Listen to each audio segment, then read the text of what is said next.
powders regret supporting Buhari. They say region was better 7 years ago than now.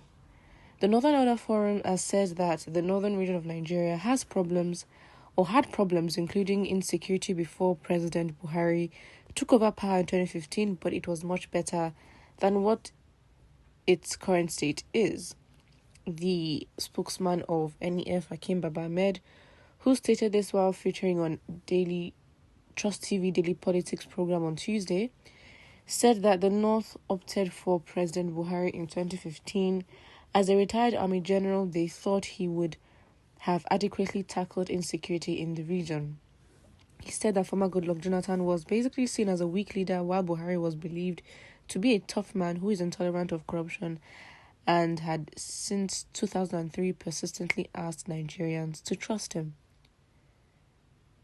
I mean, to be honest, now this is giving a similar situation to Atiku, and hopefully that is not the mindset that people would use because they've tried that before. So if anything, Atiku should then, or PDP should be crossed out, because the man has been seeking the presidential seat for however long, and the desperation that we should have seen in Buhari to get in office is the same that we should have seen, or we should see right now in Atiku, because if you have somebody like Tinubu who prides himself in the fact that he brought Buhari to office, then Buhari at the time, desperate as he was willing to get the connection that he needed to get to the office.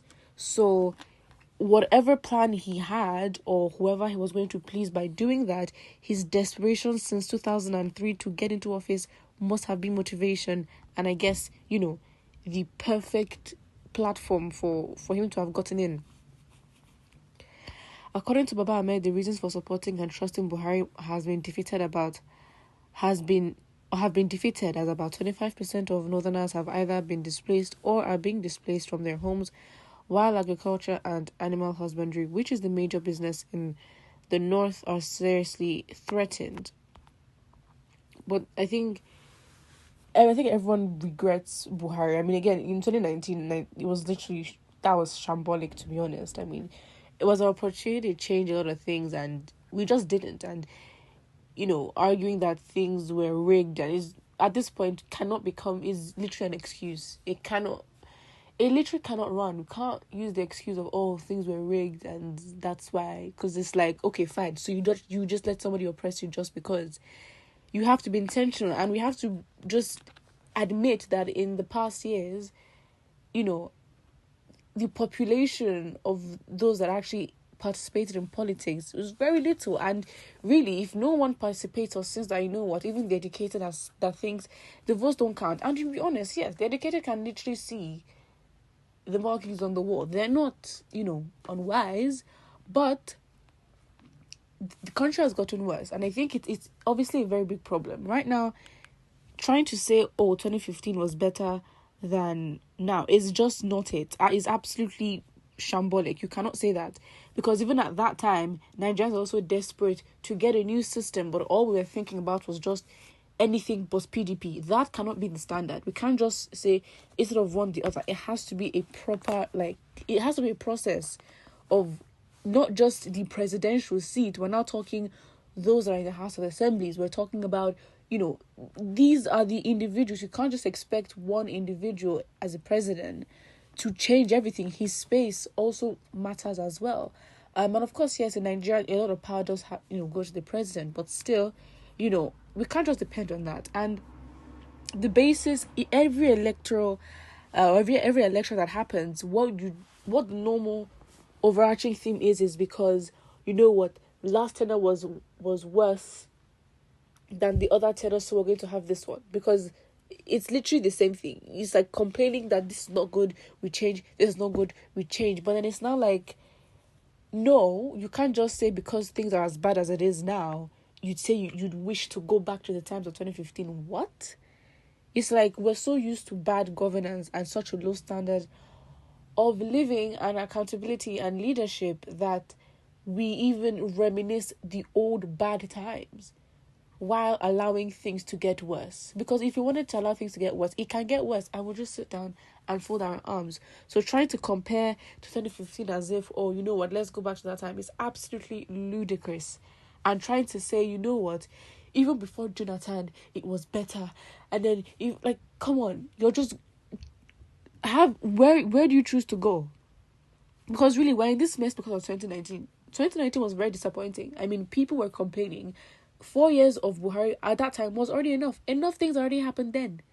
Enough things had already happened then. And the shocking thing, and this is why, as much as we do have faith, and of course there's a lot of faith on the youth to change things in the country, it was just very much shocking. And obviously the times were different because voting and participation was definitely less.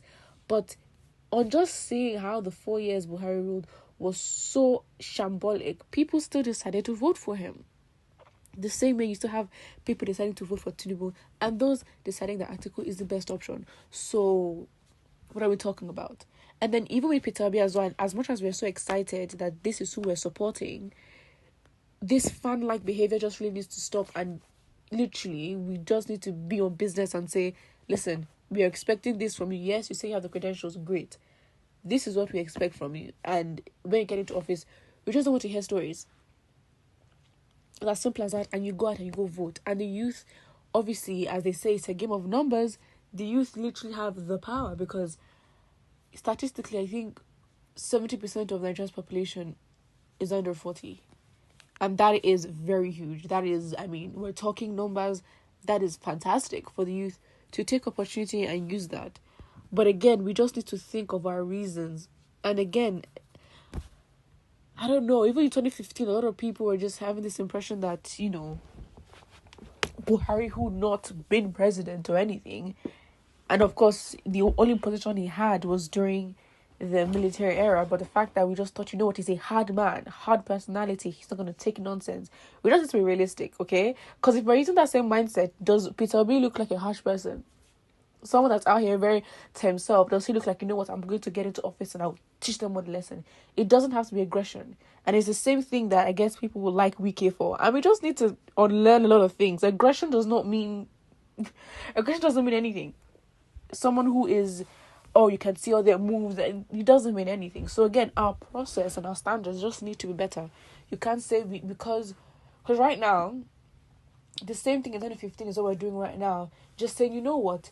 APC has proven to be nonsense. PDP has proven to be nonsense. So anything but APC and PDP, which is obviously very valid, but now, who now goes in? We now have to have standards for them to avoid disappointment and stories that touch. But what you think in the comment section below, and don't forget to like and subscribe.